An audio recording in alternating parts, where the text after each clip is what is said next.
and gentlemen, welcome back to another episode of Drake's Corner. I'm your host, Drake Tharp, and we have a jam-packed episode for y'all today. The NFL trade deadline just happened. We got our winners and losers from there. We'll talk about the NBA MVP race. I got another Fab 5 parlay for you bettors out there. And then to cap it all off, the NFL Power Rankings once again. There was a ton of trades over the last 24 hours. Few big-time stars got dealt, and we're going to take a look at some winners and losers right off the bat here. The one that kind of happened earlier on, Roquan Smith, the day before the deadline, you had the Bears sending they got a second-round pick and a fifth-round pick from the Ravens for Roquan Smith, and I'm going to give the dub here to the Bears and the L to the Ravens. I'll explain here. So Roquan Smith goes to a team where Lamar Jackson already wants a contract extension. Roquan Smith wants $20 million a year, and they can't pay for both of them. So if we're looking at from a team standpoint, I feel like this is a one-and-done type situation for the Ravens, as they're going to make a big playoff push, as they should. In my opinion, they're a top 5 team in the league right now with one of the more heavy-set offenses. From the Bears' look at it, they knew Roquan wanted out. Teams knew Roquan wanted out. They probably were going to let him walk in free agency. They got, the next best thing to a first-round pick, a second-round pick, and a fifth-round pick. Very valuable from a standpoint from a guy who wanted to leave, wanted $20 million a year, was kind of a jackknife of the defense there in Chicago. But at the same time, Chicago gives up 49 points to the Dallas Cowboys the week before. So, it's kind of I'd say it's a dub here for the Bears, L for the Ravens. But with these kind of acquisitions where you gain picks for a player, you can never do a win-loss type deal until you actually see what those picks are and what those players turn out to be. So that was mostly every trade that went on today throughout the deadline. Picks for players type deal. And we got another one here, Chase Claypool. I'll give the W here to the Steelers, and the L to the Bears. Chase Claypool, arguably, kind of the second to third best receiver on that Steelers squad. We know he's a 6'4" stallion with a lot of talent. And, for a second-round pick, it was the Bears' original second-round pick. So it's going to be an early second-round pick, most likely. Chase Claypool, he's a guy that, has started out as a stud his rookie year, and then not slowly declined, but his production has just been, kind of hindering. And, Bears need a number one guy. What better guy to go out and get than Chase Claypool? The guy who's not getting the ball a ton now, but, he has a raise of talent. And I'll give the W here to the Steelers. They got a great pick out of, a guy who they not necessarily wanted out, but, they could make do without him. They just drafted George Pickens. They got Deontay Johnson. Najee Harris, still a weapon on offense, and they're running a new, kind of format under Kenny Pickett there. What better way to get kind of a rebuild started, getting a second-round pick, and it's going to be an early second-round pick, so we'll have to see how that turns out. But I think the Steelers got great value back for a guy who wasn't even the number one receiver on the team, and the Bears got their number one guy. So I'd say it's more so even, but we'll have to see what that second-round pick turns out to be. But for now, I'll give the Steelers the dub there, the Bears the L. But, a lot of these I'd say are even. Next one, Bradley Chubb here for the Broncos going to the Dolphins. I'll give the W here to the Broncos. They kind of made back a first-round pick they lost for the plethora of picks they traded away for Russell Wilson. The Dolphins are kind of, going all out there. But, I don't think they're, to the pinnacle of the AFC to where the Chiefs and Bills are, to where they can go all out for a player like that on defense. They're 5-3, and they still have some rebuilding to do, especially with a young quarterback like Tua, a young receiver like Jalen Waddle. You got your stud in Tyreek Hill, but they're still on a building level to where I don't think, a plethora of draft picks for a pass rusher is going to, put them over against different teams in the AFC. So I'll give the dub here to the Broncos. They made back some draft capital, and pass rushers like Bradley Chubb come and go. It's hard to find certain positions in the NFL that good value at, like offensive line. I'd say tight end, free safety, or some of those positions to find good value and to stick with a guy for years on end. But, I'd say in the NFL, there's a plethora of good. You could probably find a overly decent pass rusher on every team. So, yeah, I'll give the dub here to the Broncos. They may do well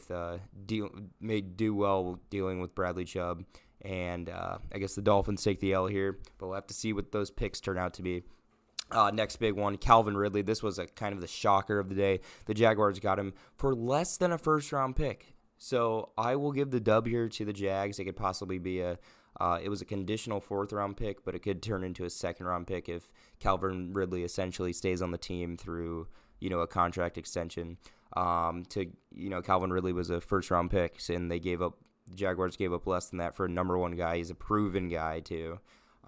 So I'll give the Jags the W here. The Falcons lost a first-round talent, and that's as simple as that there. Last one on the list, T.J. Hawkinson. You don't really see tight ends getting dealt like that, but T.J. Hawkinson has been kind of a strong point for the Lions offense. But they got 2 picks back. I believe it was a second-round pick and a fifth-round. But tight ends, I don't think they're a valuable position, but from an offensive standpoint, like you got from the Vikings standpoint, they already have enough weapons.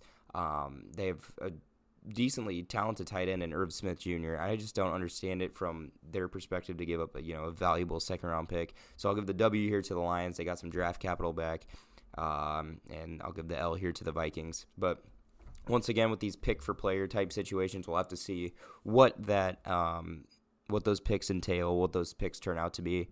So yeah, it was a insane trade deadline to say the least. And a lot of teams made some big moves, and we'll see how all those picks turn out to be. It's hard to do, like I said, grading these for draft picks, but anyway, let's jump to the hardcore of the NBA. We got the NBA MVP race. I'm going to give my top 3 guys for MVP right now. Right now I think it's pretty obvious who the top 3 guys are. You could throw KD in there, but I got number 3 right now, John Morant. He's, his stat line kind of says it all. He's 33, 4-5 right now through 7 games. He's leading his team right now to a 4-3 team record. I know it's early, but as we can tell, the Grizzlies, kind of made a huge jump last year. And if you didn't think John Morant could get any better, well, he is. He's putting up highlight reels every night, putting up over 30 a game, and I expect the Grizzlies to be kind of a top 3 team in that West. If they finish any higher, John Morant, his stock could rise in that MVP race, but I got him sitting at number 3. Number 2, Giannis. He's a walking double-double, 34-13, and I think he, might win it just because of the team record. His team record right now is 6-0, and if the Bucks continue to dominate and sit, and near that, 60 wins, 15 losses area, this could be another Giannis MVP season, possibly Defensive Player of the Year, as his defensive efficiency is insanely good right now. I got Giannis at number 2. Number 1, Luka Doncic, 37, 10, and 9, a near 40-point triple-double almost. If he keeps this stat line throughout the season and the Mavericks, finish, I'd even say top 6 in the West, I think Luka deserves every right to that MVP. We remember Russell Westbrook's triple-double season. They finished 6th in the West, and if Luka can finish with a higher point average than that, this might be one of the greatest regular seasons we've ever seen from a player. So I think Luka's due for an MVP. I think he's due for, he kind of had his deep playoff run last year, but I think these younger guys like Luka, Ja, Jason Tatum, Trae Young, they're all due for MVPs here upcoming, and Giannis is kind of leading the pack right now, but Giannis and Jokic, kind of just guys that the team builds around completely. And, they're not insanely young like these players, but kind of in that 26, 27 age range. These players like Luka and Ja are due for MVPs in the next 5 years. So, but I got Luka at number 1 right now. We'll see if it continues. He might have the most historic NBA season on record if, his stat line stays up to par like that. So, let's jump to our next segment, the Fab 5 parlay. If you want to win some money, lay some cash down on this parlay here. I need to update how these do, because I would love to see if these actually win. So I got 2 easy money line bets. I got Bills and Eagles money line, and then I got the Vikings. They're 3.5-point underdogs. Rams, Vikings are the favorite by 3.5. I got them winning by over that. Rams are underdogs by 3 points against the Bucks, which I don't understand. Once again, I got the Rams winning that game. And Atlanta and the Chargers under 49 points. That's what I got there for the Fab 5 parlay. Anyway, main event of the show, NFL Power Rankings. Here we go. Number 10, I got the Dolphins back in it here. They're 5-3 and just made a huge trade for Bradley Chubb to anchor their defense. They had another offensive passing onslaught with Waddle and Tyreek Hill once again. They've had a few close games with, abysmal teams like the Lions, but, their record doesn't lie. They're 5-3, second in their division, so they're sitting pretty at number 10. We'll see if they continue to win, jump up in the rankings. Number 9, the 49ers are back in it. They missed it after last week. But after dominant play against the Rams, Christian McCaffrey, the kind of bright point for the 49ers, being used geniusly as they now, they have the new offensive spark. And, I think he had a receiving touchdown, rushing touchdown, and passing touchdown in a game. We haven't seen it since 2005. So he's just being used all around by Kyle Shanahan. And Matt Rule kind of has to be just punching himself in the leg right now. So number 8, I got the Giants. They're going to drop a few spots after, being in the top 5 last week.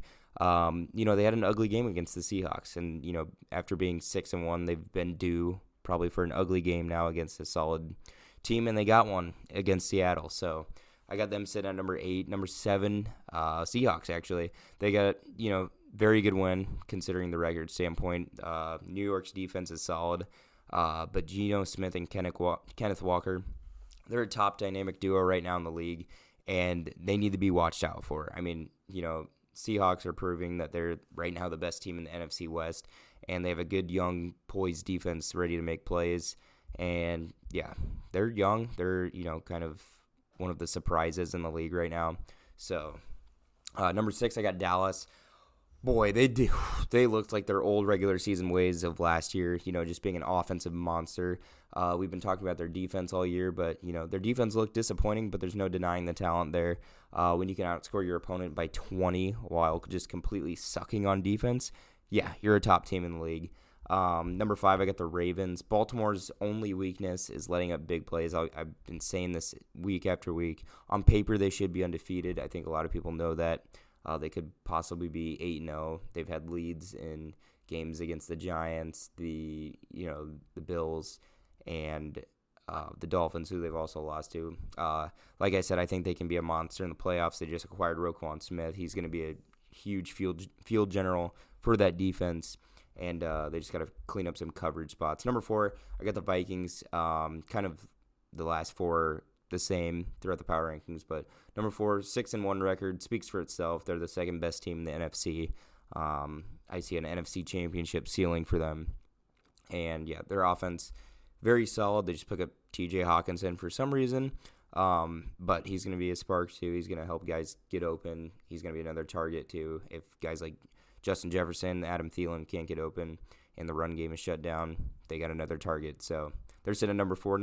And then the last 3 teams on the list, kind of the same as last week: Bills, Chiefs, Eagles, in that order.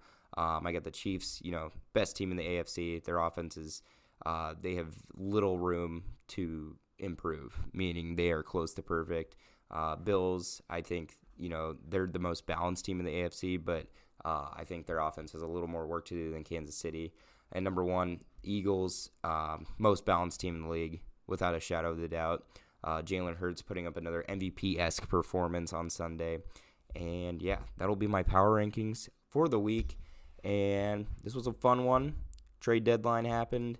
New power rankings, yeah. Just kind of that mid-season slump here. So, yeah, thank you guys for watching once again. Another podcast, I believe, is 52. And, yeah, hope you all enjoy the rest of your day, and I'll see you all later.